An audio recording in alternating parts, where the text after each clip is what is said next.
Hello, everyone, and welcome to our webinar. We'll get started in just a minute or two to give folks some time to get joined. So grab a bit of water or coffee or anything else you might need, and we'll get started in another minute or so.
All right, it looks like we have a critical mass of folks here, so we're going to get started and get to the sort of meat of today's presentation. So I'm just going to kick things off by welcoming you all. Thank you so much for joining us. My name is Adam Vieira, and I'm with the National Training and Technical Assistance Center on Early Serious Mental Illness, and I'm really excited to kick us off on the second webinar in our series, which is going to be an overview of clinical high risk for psychosis, which you may also hear referred to as CHIRP or CHR-P throughout today's presentation.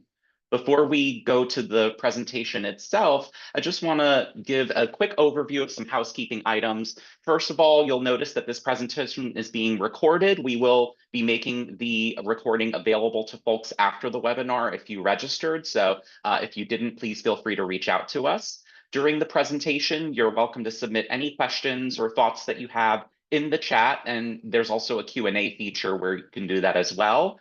And then finally, you'll receive a link to the presentation slides as well as the recording via email after this presentation. So just wanted to make sure that you know that that's coming your way.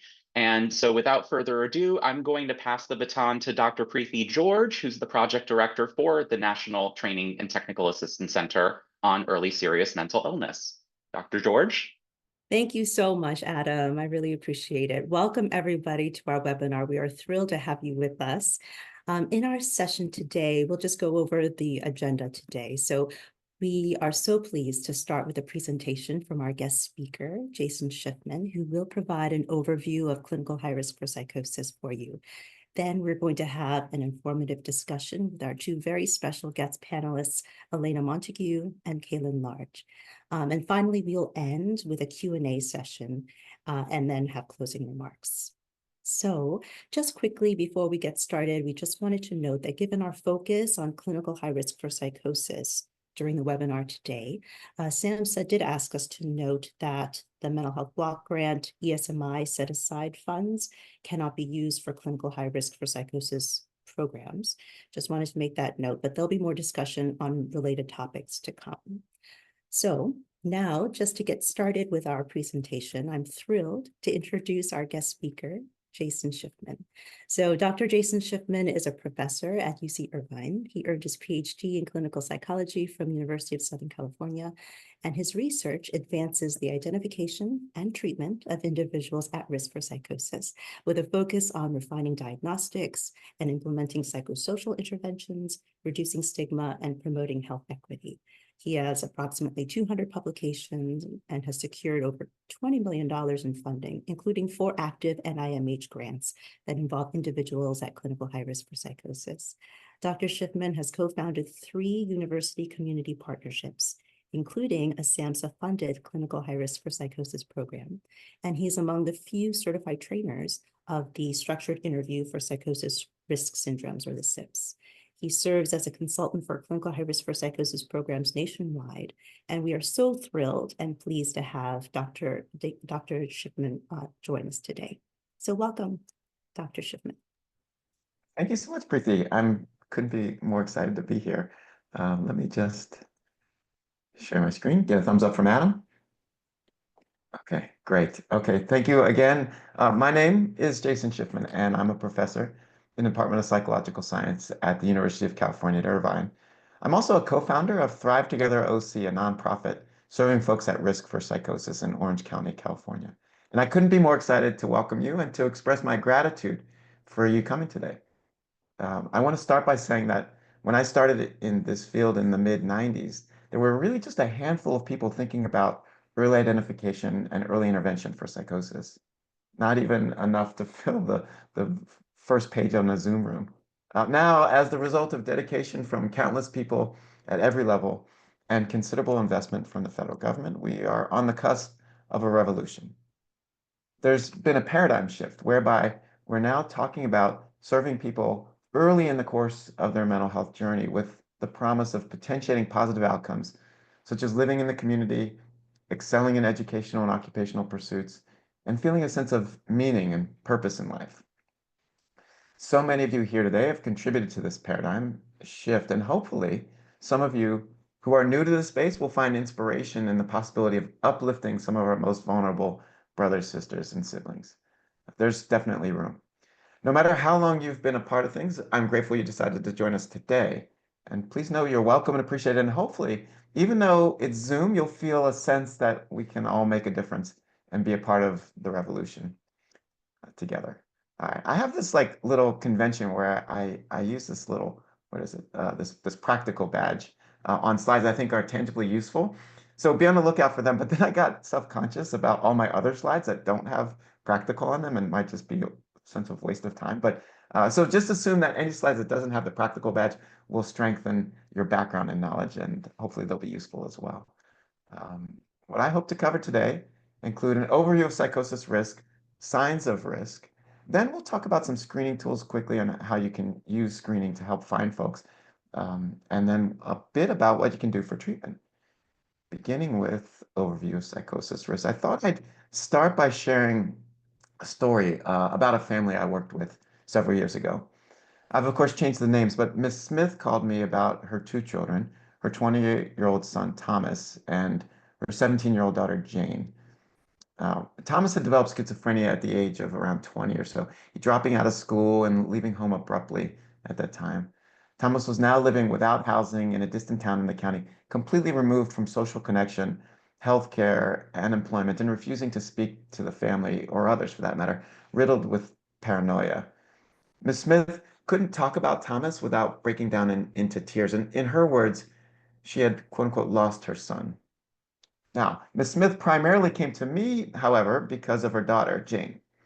Jane had been fun-loving and bright and poised to attend community college. Things, though, began to change more recently, and Miss Smith worried that Jane was going to follow the path of her brother. Now, Jane began having unusual ideas that she couldn't shake, leading her to feel mistrustful whenever she left the house. She felt like she was going crazy, in her words, and had been thinking about killing herself. Just think for a second. What would you want for this family? For us, the answer to that question was connection. And our goal is to connect with people, some of the most vulnerable members of our community, early and walk alongside them on their journey. We want to find folks so they don't fall through the cracks, but rather, once we connect with them, we work with them so that we can offer them hope and promise for a brighter future. I'm happy to report that we were able to do this with Jane, in large part because of her mother reaching out to us so early. But we feel like we were able to influence her trajectory in a really positive way. All right, schizophrenia is considered the hallmark disorder involving psychosis, but psychosis itself refers to a broader category of symptoms. Psychosis represents the phase before, psychosis risk represents the phase before full psychosis, where individuals experience warning signs or symptoms without reaching full threshold for a psychotic disorder.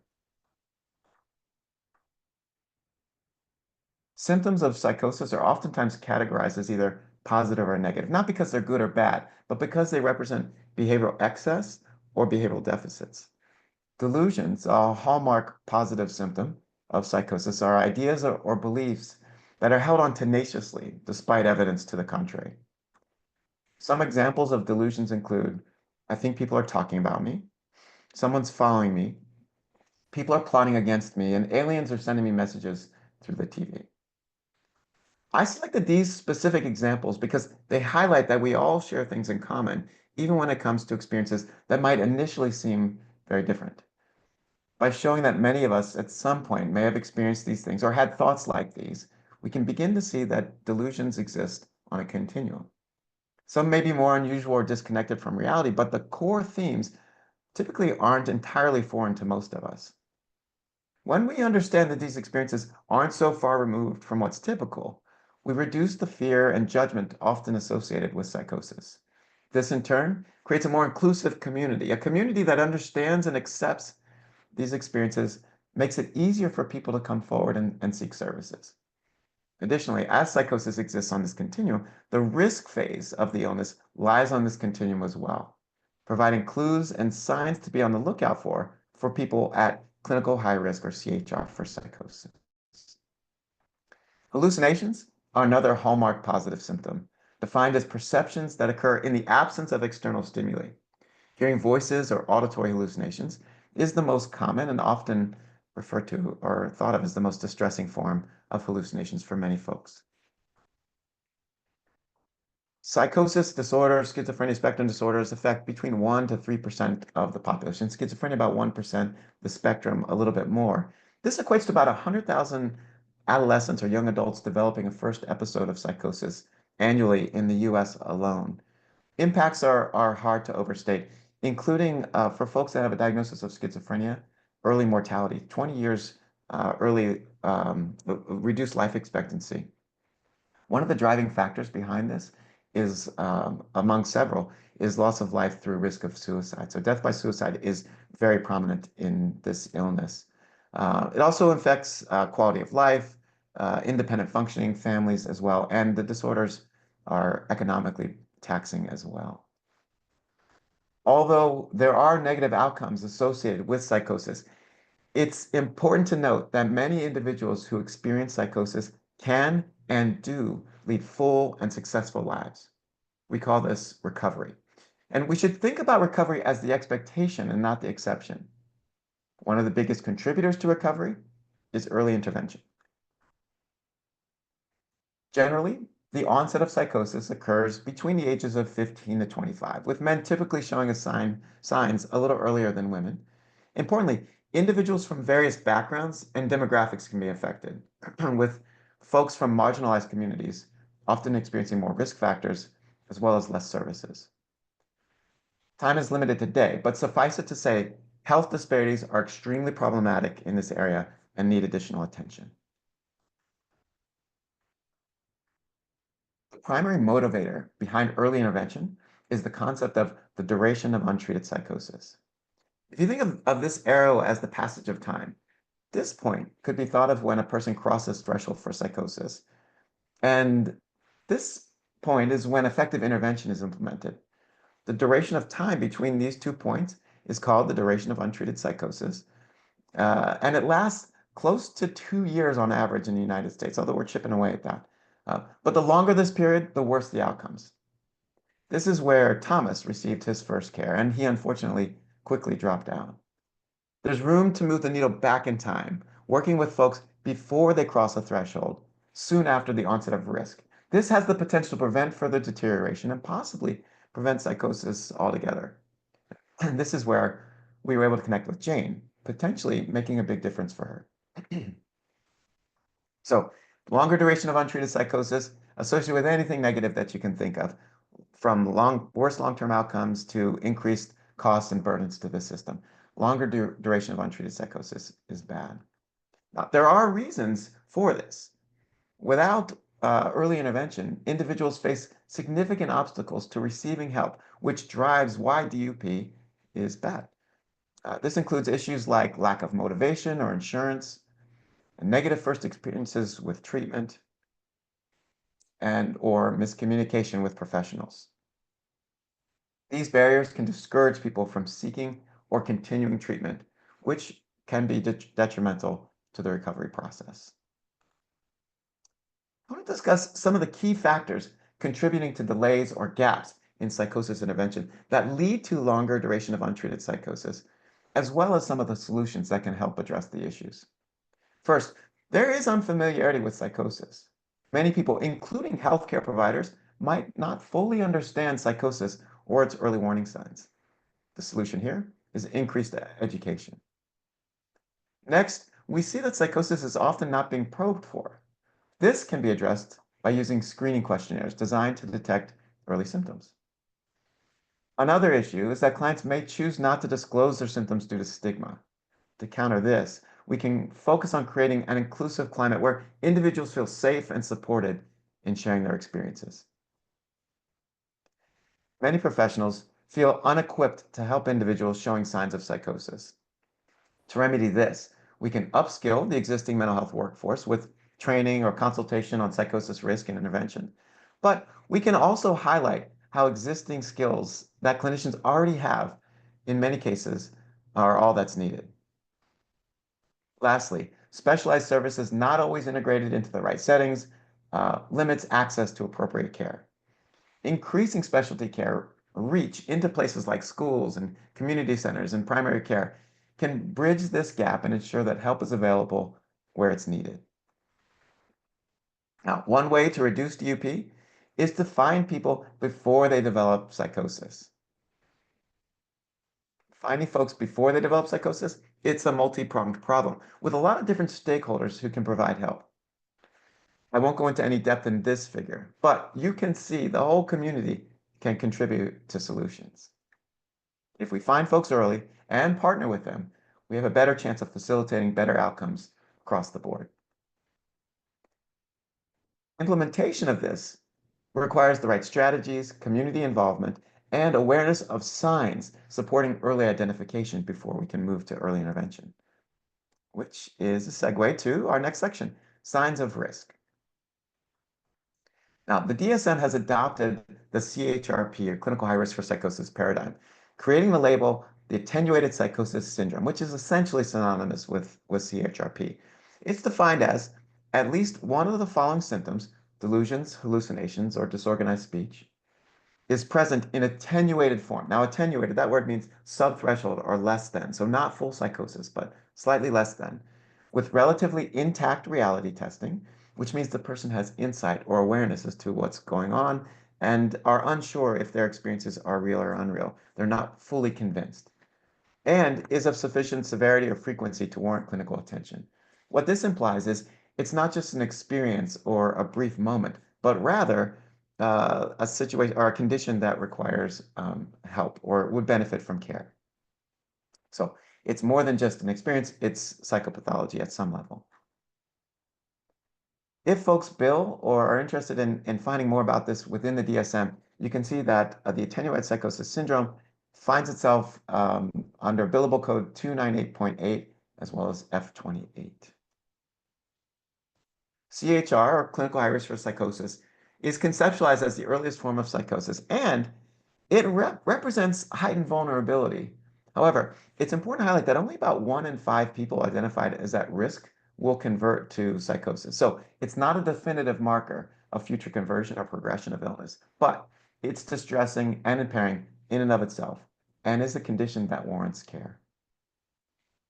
So how do we identify folks at CHR? Well, one set of symptoms used to identify risk are perceptual distortions or abnormalities. These include things like subthreshold hallucinations, and are symptoms to assess for and monitor in folks possibly at CHR. I want to read a vignette with you to give you a sense of what risk for psychosis might look like for someone with perceptual abnormalities. This vignette, it's ambiguous, but it should give you a sense as to the concept of risk. So, Gina reported that beginning 3 months ago, she began to see wispy figures out of the corner of her eye, but when she would turn to look, nothing would be there. She also reported that occasionally she sees someone sitting in the rocking chair in her room, and that the time it's happening, the person appears very real to her. She additionally reported hearing sounds that no one else can hear, like the door slamming or muffled conversations. She'll often look to see if someone could be making the sounds, but no one's ever around when she does. She reports that these incidents are distressing and do frighten her. She'll often keep the light on to help with her fears. Now, Gina has some things going on here that we want to learn more about. We need more context to understand what's driving these experiences for her. So, being curious and offering her the opportunity to share more about these experiences is a good place to start, to provide us the context we need to have a fuller picture of what's going on for Gina. So, some things that I'd be curious about that I would ask her to tell me more about include the wispy figures, the person sitting in the rocking chair, and the hearing sounds that no one else can hear, like the door slamming or muffled conversations. So getting a broader picture will begin to help us. Now, we want to make sure that the experiences are not just typical experiences or part of culturally sanctioned phenomena, but rather are in the realm of psychopathology. So the next step that we might want to think about to get more context includes evaluating whether or not the experiences are associated with any distress, any behavior change, and how intense they are. Here you can see for this first part, the intensity is kind of low, corner of her eye, not much going on there. But the person sitting in the rocking chair appears very real to her. So that intensity is much higher. She reports that the incidents are distressing to her and frighten her. So there's obvious distress there that she states. And there's a little bit of behavior change in there as well. She'll keep the lights on to help with her fears. All right, last thing that I'm going to mention when we're trying to develop more context and get a better understanding of what's going on in terms of signs of psychosis or psychosis risk, or perhaps something else, are whether or not the experiences are new and unfolding versus steady and long-standing. Newness is indicative of high levels of risk, and for Gina, her symptoms began about 3 months ago, which is considered relatively novel or new. We think about the last year or so as new.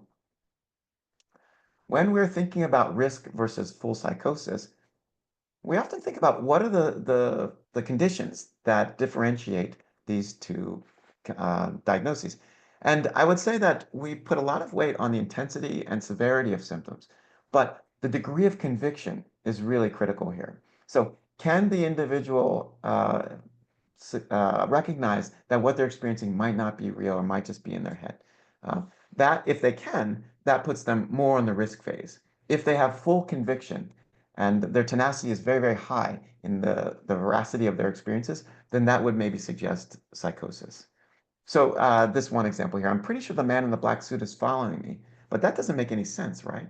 This is a client asking me as like almost a reality check to see if what was going on was in their head or was something in reality.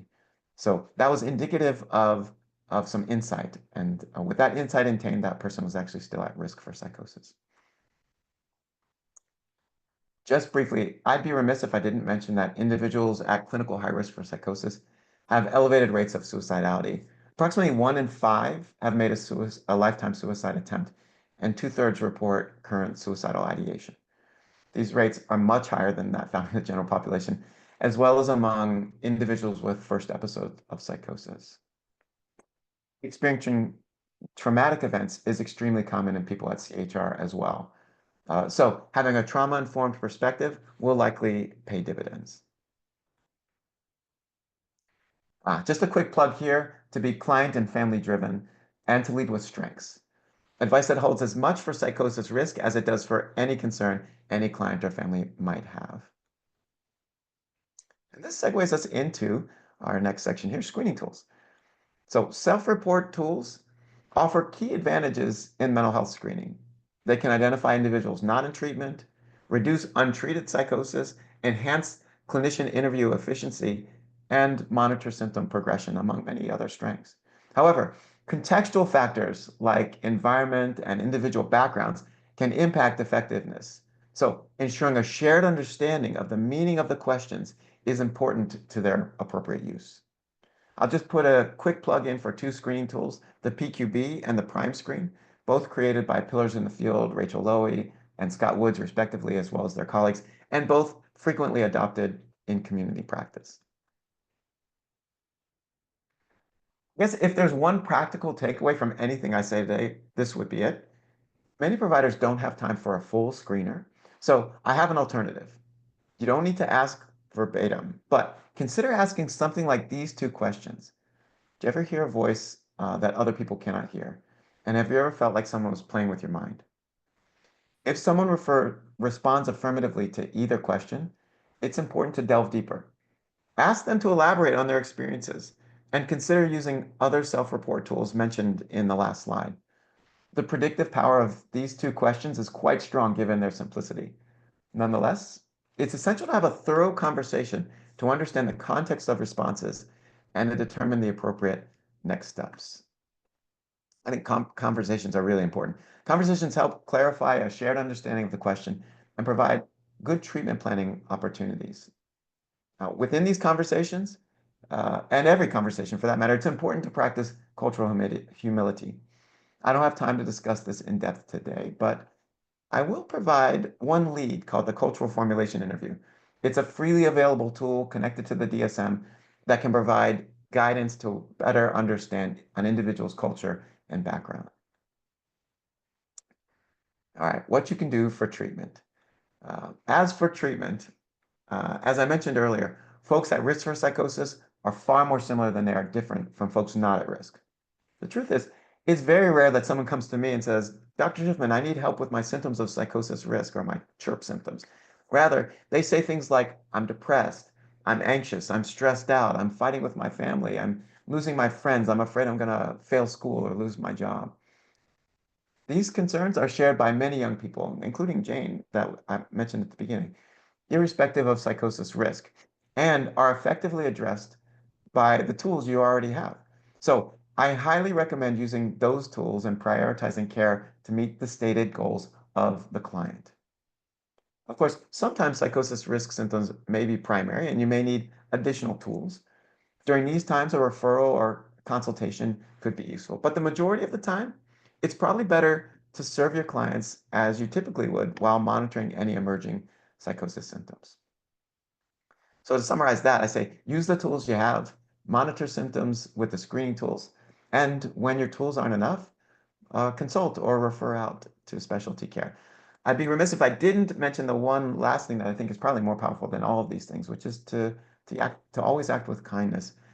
Belief and faith in other people's potential and their ability, as well as providing a sense of belonging, can make all the difference for all of us, including our young people at risk for psychosis. All right, I started by mentioning a revolution, and I'm excited about this next part because it is my pleasure to introduce Dr. Elena Montague and Kaylin Large, LMSW, outstanding leaders in early psychosis intervention and true standard bearers of the revolution. So Dr. Montague, pronouns she, her, is an assistant professor at Hofstra Northwell Zucker School of Medicine and leads SWAY, a SAMHSA-funded step care program launched in 2022 in Queens, New York. Previously, she trained over 25 coordinated specialty care teams in New York through On Track Central. She's dedicated to early intervention, implementing evidence-based practices in communities, and co-creation approaches. Kaylin Large, LMSW, she, they pronouns, is the Early Psychosis Program Coordinator at Alliance Healthcare Services in Memphis, Tennessee. Since 2019, they've led the On Track Tennessee program and recently implemented the SAMHSA-funded CHR-P Rise Up program. Kaylin is dedicated to treating and preventing psychosis in young people and advocates for incorporating lived experience into program development and care. Elena and Kaylin are visionaries whose work uplifts others. As impressive as their professional contributions are, it's the quality of their character that makes them such effective agents of change. Additionally, I have to say this, But for me, Elena and Kaylin are more than just leaders in the revolution. They feel like family. So please join me in welcoming Elena Montague and Kaylin Large, respectively. And I think I'll turn it over to Elena, if I'm not mistaken. Thank you so much, Jason. I have to say that I could have probably sat here the whole time and heard you talk through and give this overview of clinical high risk for psychosis. So as I'm pulling up my slides, I just wanted to say thank you so much for joining us all today. Thank you for SAMHSA for funding this work. So my name is Elena Montague. I am a clinical psychologist and team leader of a SAMHSA-funded CHR-P program called Supporting Wellness for Adolescents and Young Adults. We're based in New York, and what I'd like to talk a little bit about is about our journey as a program and some of the things that I have learned as a young team leader and doing this work in New York. I think one of the things that I wanted to highlight is that while we are talking about our perspective of implementing a program in New York, a lot of this had roots back from when I was a trainee back in Nebraska, of all places, completely different from where I was living before in New York City, working in my graduate lab and having members of the community actually at the table in our lab's work. A big part of SWAY's mission is to really think about the community that we serve and use these different guiding principles in our care and how we show up for young people with clinical high risk for psychosis. So just to start, a little bit about SWAY. SWAY is just about to turn 2 years old at the start of November, and we are a SAMHSA-funded CHR-P program based in Queens, New York. Those of you who are not from New York, Queens is a really diverse county of New York City, serving over 2.3 million people. About half of Queens residents are born outside of the US, and about another half speak a language other than English at home. So it's an incredibly diverse and beautiful place. And that has also informed our work as a team. SWAY was essentially a program that started in collaboration with some dear colleagues of mine at the On Track Central Technical Assistance and Training Team. And On Track New York is essentially a statewide network of coordinated specialty care programs. And we decided to put in an application to start a clinical high-risk program. And we are the very first here in terms of working in this local area. Though, however, prior to us starting this clinical program, there has been a long-established research program headed by Dr. Barbara Kornblatt called the Recognition and Prevention Program. And so we're just very grateful for these collaborations. There's tons of people who have fingerprints all over this work, including Dr. Jason Schiffman here, who during my beginning phases provided consultation to our team and still does actually on a monthly basis. So a little bit about our team. So we are a multidisciplinary treatment team. We really wanted to model our program after the On Track New York Coordinated Specialty Care model. So just a couple of things about our staffing. So we're staffed with staff psychologists. We have other clinicians as well. We have a supported employment and education specialist, Sajini, on the team, who helps individuals with their work and school aspirations. We offer medication management as needed using shared decision-making, really in collaboration with the young person and their family. We also have a dedicated outreach and recruitment coordinator to really get out the word and build pathways to stepped care programs like SWAY in our local community and do many of the screening and evaluation that Dr. Schiffman had talked about. I will just like to mention that our grant is headed by Dr. Daron Anselm, and we're incredibly grateful to do this work. And I'd say that as with all of the different individuals here, I see many of you are a part of a team. It's really, the best thing you can do is surround yourself with wonderful people to do this work with. It just makes it doesn't even feel like work. Another thing that I think is really essential to our approach this way is using these guiding principles of care that Dr. Schiffman had talked about. I think of these as our true north when we're in doubt about what to do as a team and we're navigating uncertainty and learning new things about this population and how we show up for our community. SWAY itself really embodies the principles of the On Track New York model. So we take a person-centered and strengths-based approach to each young person. and really involve them and involve families in an approach called shared decision-making, where we collaboratively work together to identify what's going to be the best treatment plan for you. Another huge component that I'll talk about later, because it's near and dear to my heart, is assertive outreach and engagement, getting out into the community and increasing awareness about what is CHR so that we can help people find the right door and connection to care. Another big component of our work is to remain recovery oriented, to promote hope and address stigma. And within our population, we see the exact same statistics that Dr. Schiffman mentioned. Our population within SWAY, we have about 35 enrollees now. Many of them have trauma. Up to 80% have psychological comorbidities, including depression, anxiety, and PTSD. And one of the great things about this work is we can say we can help you through this wonderful interdisciplinary team and treatment services. Of course, as I mentioned about our local community, which is incredibly diverse and heterogeneous, we want to provide culturally responsive care and show a commitment to equity and inclusion, because we know that these different factors impact engagement and mental health and people's own explanatory models of what they're going through. And then, of course, we really focus on how to connect people into their local communities so that they can thrive when we're no longer there, and really maintaining enough focus on how to keep them well in the long run through a prevention-focused approach. Lastly, we're youth and family friendly. I think this is important. We're working with teens and young adults ages 12 to 25. We want to be able to show up for youth and families in the ways that make sense for them. And so our team really tries to engage individuals in activities that make sense for young people in high school and college and maybe even middle school. And again, I think of these guiding principles as really our true north, really what helps us focus and center on our mission. Some of the things that I think was incredibly helpful as we were beginning to learn how to respond to the needs of this population, because everybody is incredibly unique, is having a robust training plan. So our team really focused in on getting training from the team-based care model at On-Track Central, where we learned about how to really deliver and coordinate interventions as a team. We were very fortunate to receive training in the structured interview for psychosis risk syndromes, which is an evaluation tool that we use to identify CHR, and that was done by Dr. Jason Schiffman.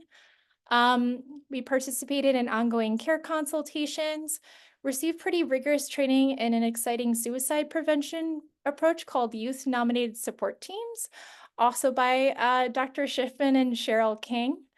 And we reviewed as much as possible to really absorb.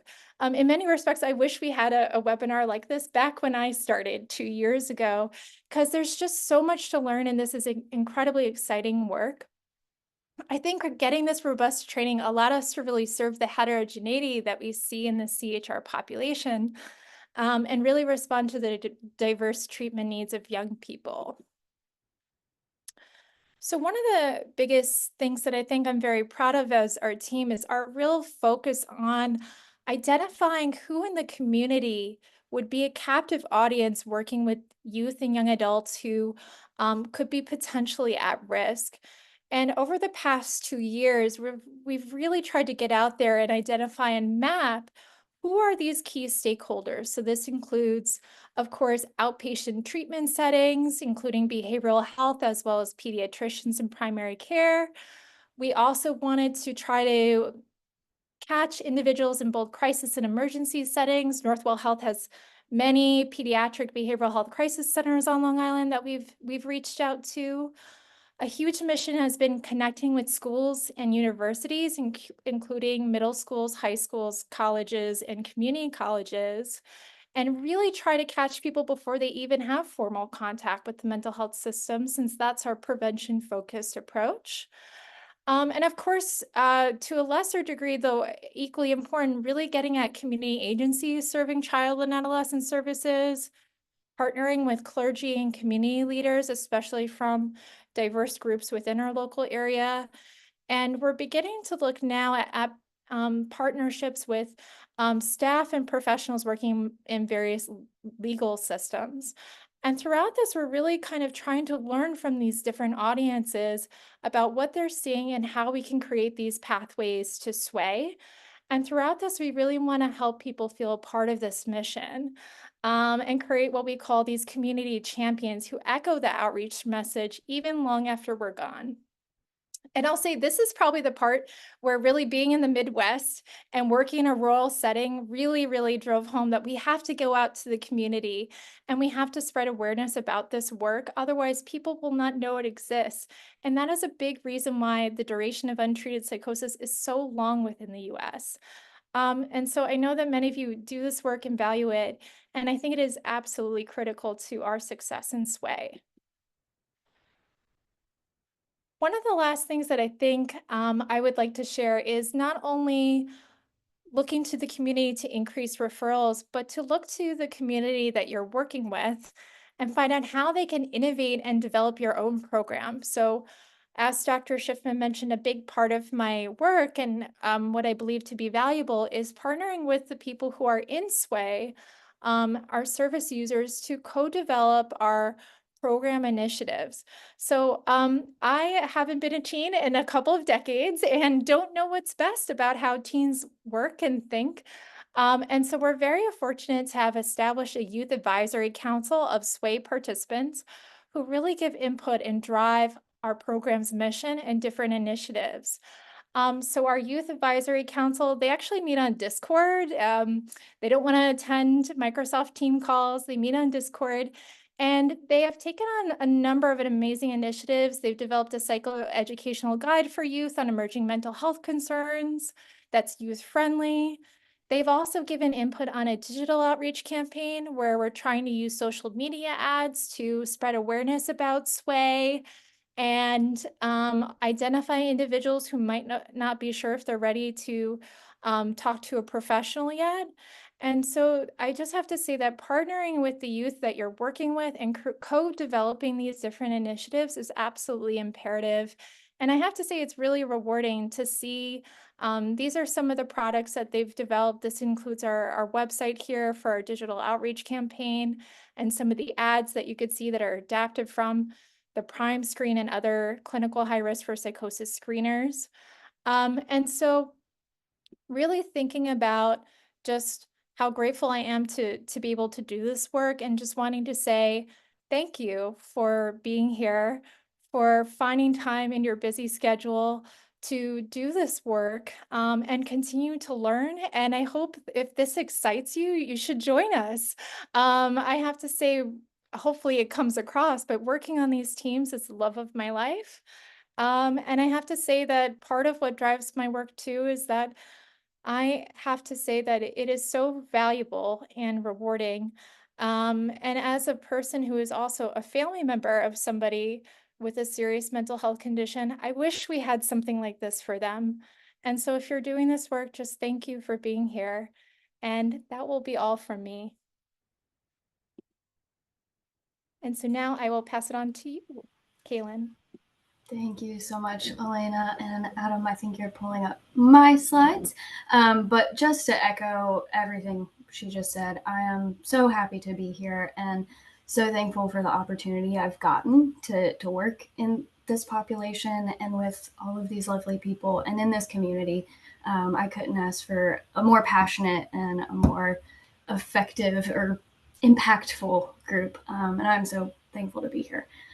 So like they said, my name is Kaylin Large. I'm the Early Psychosis Programs Coordinator at Alliance Healthcare Services in Memphis. And so Adam, you can go to the next slide real quick. So our Rise Up program, that's what we call our CHR-P program.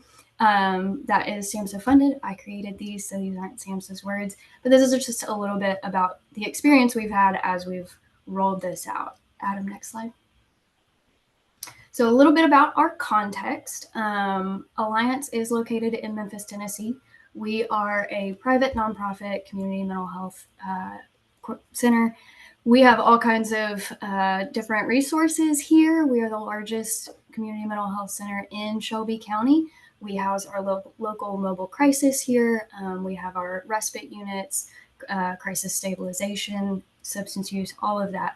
So thankfully, we have a great network here at the agency that we can use to engage and catch so many people here in our city, which really helps with that sort of outreach and engagement. Thankfully, it's kind of a little bit built into us. So that's really helpful. On Track has been here at Alliance since October 2016. And so that is funded through mental health block grants and Tennessee Department of Mental Health. I joined in January of 2019. So I've been with the On Track program for about 6 years now.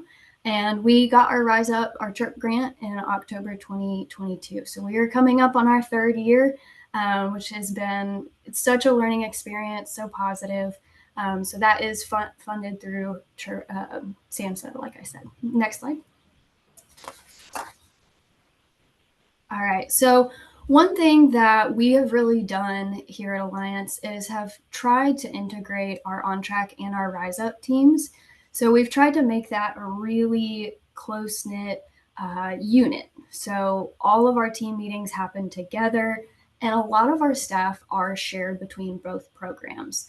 So our therapist, me, our team lead, our family support specialist, outreach coordinator, and prescriber, we have a PA, are with both programs, which is really helpful in making sure all of our care is coordinated.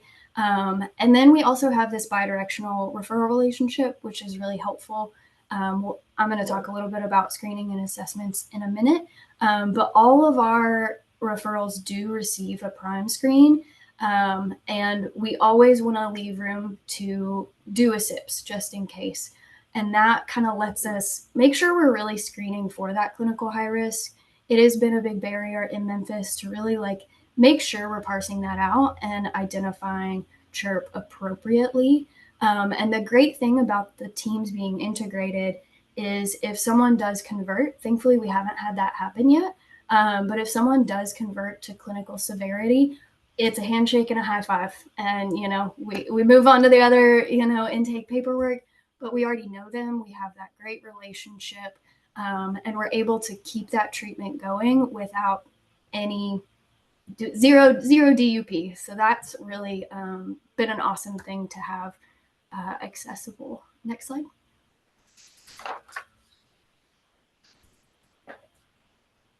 Here we go. All right. So with that combination, with that integration, there have been so many positives. Some of the things that have been just massive strengths, massive supports for our clients. The first one is our certified young adult peer support specialist. So that is actually something, I don't know if it's unique to Tennessee, but it's very new in Tennessee, maybe 2 or 3 years old. But that is specifically peer support specialists who are under the age of 30. So our CHR-P team is required to have a young adult peer support specialist. We call them the CAPs. And I cannot overstate how impactful that CAPs role has been. While peer support specialists of all ages, I will scream at the top of my lungs from that soapbox, are some of the most important voices that we can have on our teams. But the CAPs specifically, the engagement that they have been able to get on such a different level. They have really been one of the most important parts of engaging with clients and outreaching to them when maybe clients start disappearing or things like that. They have been very helpful in that. They also just bring a lot of fun to our team. Part of that role is being a young person, and that can be very different from some of us who have maybe been a little more seasoned, who have been around a little bit, but having that energy, having that perspective, being able to come in and be like, hey, hold on, I'm also 28. Like, this is what that's like, and reminding us like, oh yeah, that is what young adults do, that sort of thing. The other massive thing has been our family support specialist.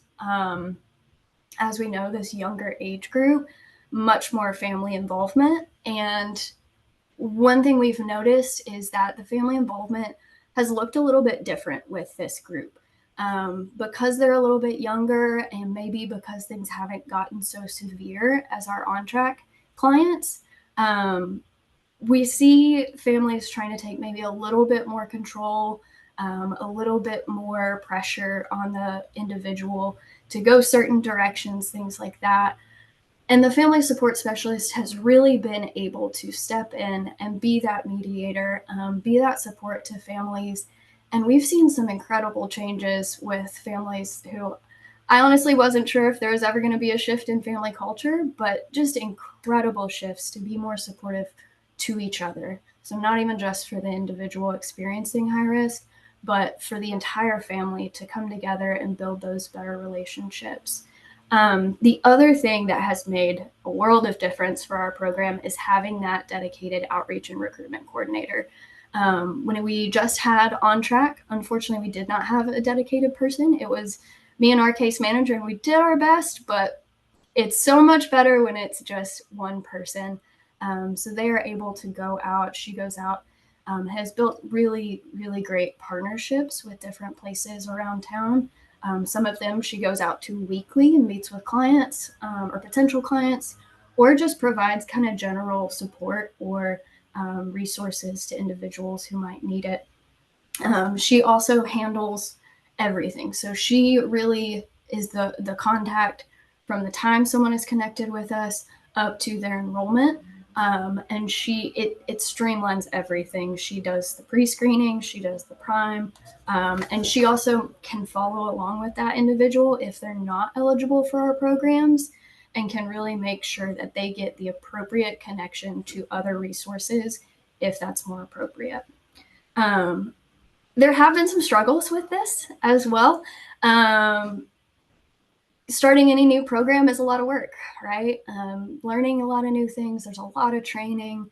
And with grants, there's always all of the things that go along with grants. So that has been a struggle, and I would definitely encourage you to consider that as you, if you do want to integrate your teams, is make sure that those responsibilities can be shared.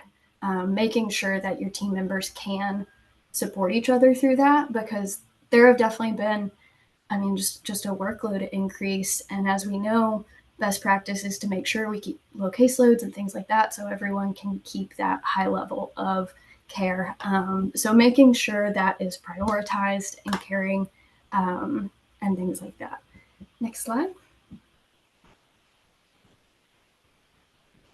All right, so getting to screening and assessment, this has been, I think, the biggest learning area for us. And Dr. Schiffman can attest, he's been working with us pretty much since day one of our Rise Up program. And I think we have changed how we've done this every other month, it feels like. But I think we have found some things in there settling. So I encourage any of you who are struggling with this, keep at it, use your supports, and it'll get better. So one thing that we were able to do is to implement universal screeners into our agency. So anyone who comes in between the ages of 12 to 30, our Rise Up team doesn't go up to 30, but we still, let's get those primes in. So anyone coming in, they now get that as a part of them getting treatment. And that was very difficult. Like I said, Alliance is a very large agency. So finding a way to train that volume of staff on what the prime is, why it's important, why we need to assess these things was really difficult. So Dr. Schiffman was lovely and was willing to make us a quick video to share with all of our staff. And that really improved buy-in. It helps that with our outreach coordinator and us being embedded, we do have a lot of really great relationships across the agency, but that video was very helpful in making sure that all of our staff were trained. And we have seen a huge number in referrals and potential clients, people who may not have otherwise been referred, that their risk symptoms would have just flown under the radar and they wouldn't have been caught. So it really focuses on that prevention aspect. The other thing that we have learned is the importance of digging into prime responses. It's easy to see a positive and schedule that SIPS and move on, and we're going to do that. But it can be really helpful before scheduling that SIPS to really dig in on the questions. So one that I hear a lot is this item of feeling like something may be interrupting or controlling my thoughts. I hear a yes to this, definitely agree to this very frequently. And a lot of times what that is what people identify as intrusive thoughts.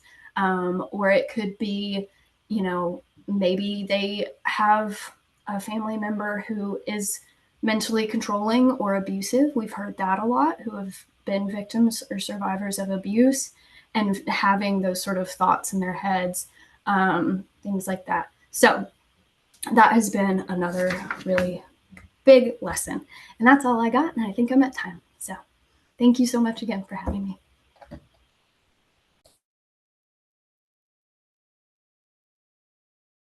Thank you so much to all of you for your presentations. It's fantastic.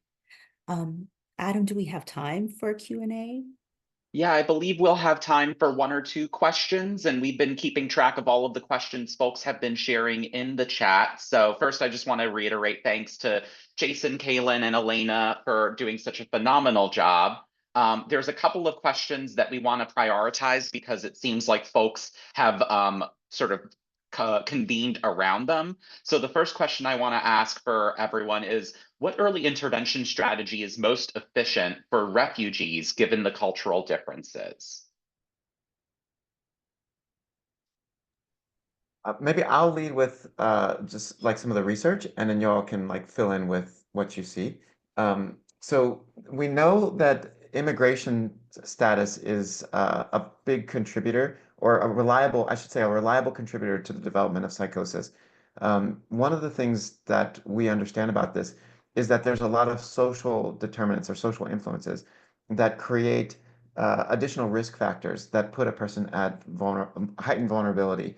I think probably one of the biggest take homes from the research is that having local social support, like within a person's own community and their natural resources, is going to be very important, as well as using tools like, if you're unfamiliar with the person's culture, tools like the cultural formulation interview that I mentioned, I think can be very helpful as well. But connecting with resources is probably the most important thing, whether those resources be professional or social supports as well. And then, you know, trying to find commonality between like what are the priorities of the client, and then what tool sets do you have that can help address those priorities. So I'll stop there and then share the mic with my colleagues.